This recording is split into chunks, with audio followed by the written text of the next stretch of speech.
So we've been riding Chicken and a junior cow horse. And his siblings are the same way. They want to pull down on you and they want to be heavier in the front end. And I think with that little bit of shank, I'm getting too much as far as breaking in the, like he's hiding from it a little bit. So we went back to an O-ring.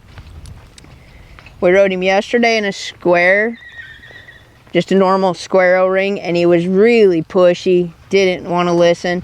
So today I've decided to ride him in a weighted O-ring.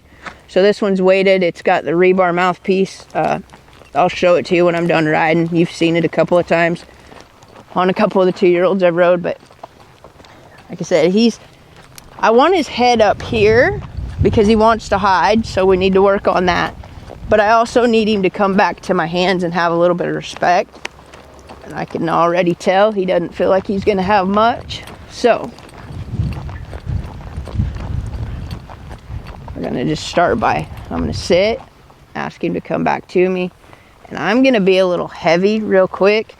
Not firm, but I'm very physical about the way I just pulled back on him. With the idea that, hey, you got to listen. You pull on me, I pull on you. I'm not going to tolerate it. So that's how we're going to start this ride. I'm hopeful we can keep his head up and not hiding from me.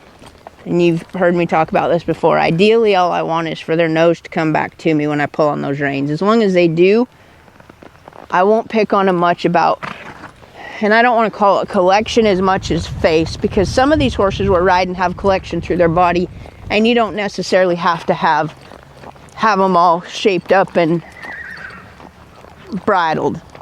Because when I ask a horse to turn a barrel, especially in the beginning, I keep their nose and I guide them with the inside hand and I push them with the outside hand across. So I just want to make sure that that way I can control that outside shoulder. We don't have that rib.